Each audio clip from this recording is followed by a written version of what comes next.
નમસ્કાર મિત્રો, સ્વાગત છે અમારી યુટ્યુબ ચેનલ ઓલવેઝ હેપીમાં। મિત્રો, આજે આપણે જીએસઆરટીસીના મોડલ પેપર નંબર 2 જોઈશું, જેમાં મોટર વ્હીકલ એક્ટને લગતા મહત્વના એમસીક્યુનો સમાવેશ કરેલ છે।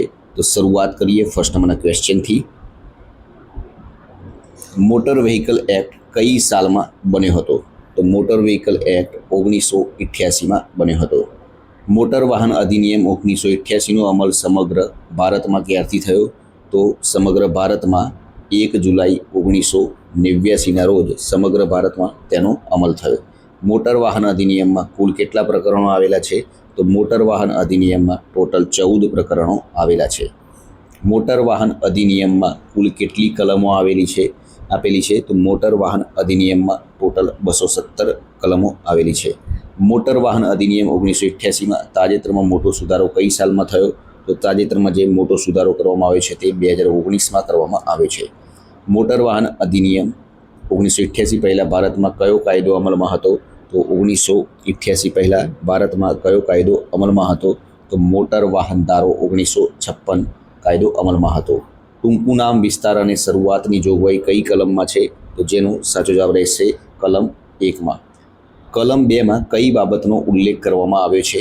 તો કલમ 2માં મિત્રો વ્યાખ્યાઓનો ઉલ્લેખ કરવામાં આવ્યો છે। ડ્રાઇવિંગ લાયસન્સની જરૂરિયાત અંગેની જોગવાઈ કઈ કલમમાં છે? તો ડ્રાઇવિંગ લાયસન્સની જરૂરિયાત અંગેની જોગવાઈ કલમ 3માં આપેલી છે। વાહન ચલાવવા માટે વય મર્યાદાની જોગવાઈ કઈ કલમમાં છે? તો વાહન ચલાવવા માટે વય મર્યાદાની જોગવાઈ કલમ 4માં છે। નેક્સ્ટ ક્વેશ્ચન, લર્નિંગ લાયસન્સ આપવા બાબતે કઈ કલમમાં માહિતી આપેલી છે? તો લર્નિંગ લાયસન્સ આપવા બાબતે કલમ 8માં માહિતી આપેલી છે। ડ્રાઇવિંગ લાયસન્સ રિન્યૂ કરવા બાબતે કઈ કલમ છે? તો ડ્રાઇવિંગ લાયસન્સ રિન્યૂ કરવા બાબતે કલમ 15 છે। કંડક્ટર લાયસન્સની જરૂરિયાત કઈ કલમમાં દર્શાવી છે? તો કંડક્ટર લાયસન્સની જરૂરિયાત કલમ 29માં દર્શાવી છે। કેટલા વર્ષથી ઓછી વયની વ્યક્તિ કંડક્ટર લાયસન્સ આપી શકાય નહીં? તો જેનો સાચો જવાબ રહેશે 18 વર્ષ।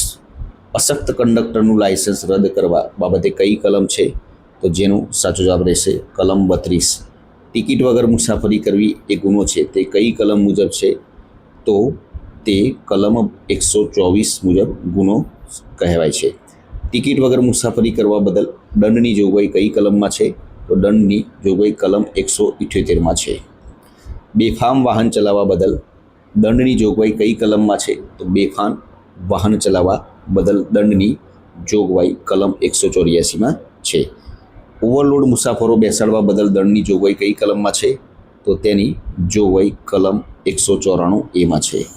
લર્નર લાયસન્સની માન્યતા કેટલા સમયની હોય છે? તો લર્નર લાયસન્સની માન્યતા 6 મહિના સુધીની હોય છે। સામાન્ય ડ્રાઇવિંગ લાયસન્સ મેળવવા માટે લઘુત્તમ ઉંમર કેટલી છે? તો સામાન્ય ડ્રાઇવિંગ લાયસન્સ મેળવવાની લઘુત્તમ ઉંમર 18 વર્ષ છે। ગિયર વગરના વાહનો 50 સીસી સુધી માટે લાયસન્સની લઘુત્તમ ઉંમર કેટલી છે?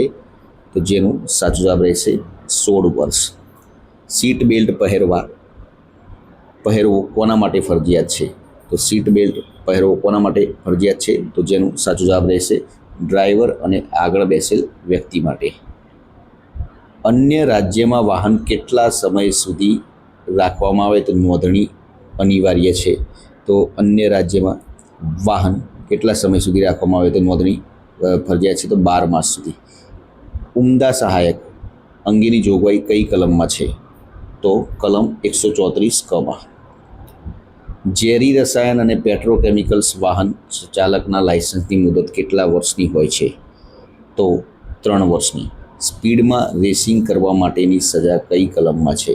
તો સ્પીડમાં રેસિંગ કરવા માટેની સજા કલમ 189માં છે।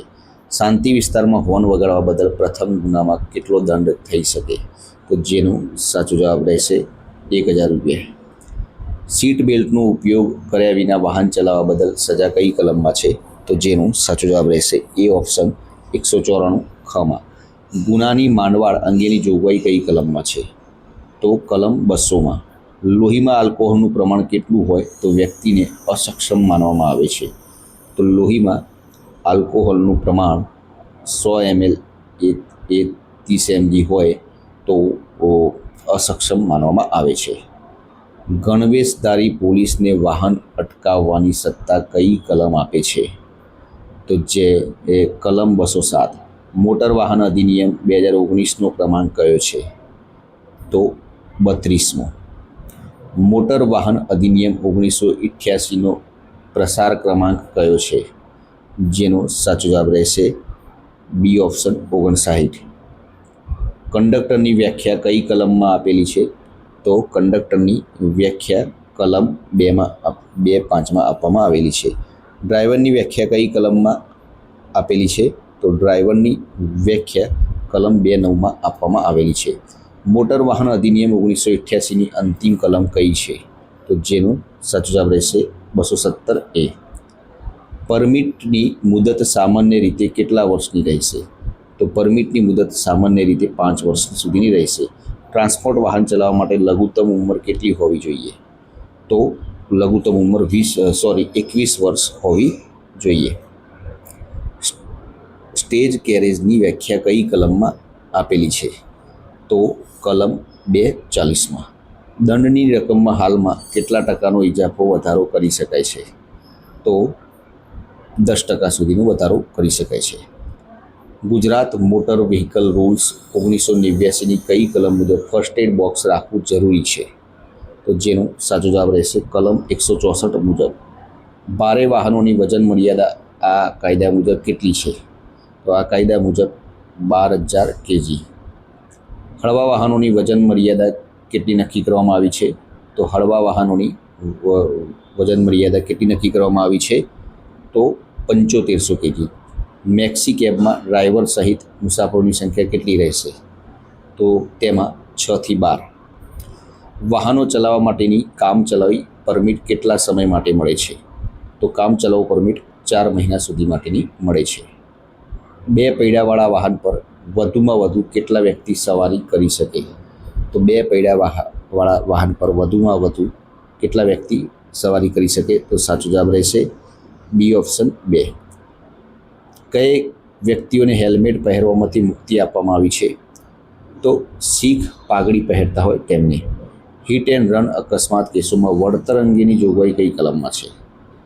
તો કલમ 163માં. એન્ડ લાસ્ટ ક્વેશ્ચન, અકસ્માતનો પ્રથમ કલાક કયા નામે ઓળખાય છે? અકસ્માતનો પ્રથમ કલાક કયા નામે ઓળખાય છે? તો મિત્રો આ પ્રશ્નનો જવાબ તમારે કોમેન્ટ બોક્સમાં આપવાનો છે. વિડીયો પસંદ આવે તો લાઈક કરજો, પોતાના મિત્રો જોડે શેર કરજો, ચેનલને સબસ્ક્રાઈબ કરવાનું ના ભૂલતા, જેથી કરી આવનાર દરેક વિડીયોનું નોટિફિકેશન આપને સૌપ્રથમ મળી રહે અને આપણી તૈયારીમાં વધારો થઈ શકે. કાલે ફરીથી નવા વિડીયો સાથે મળીશું. જય હિન્દ, જય ભારત.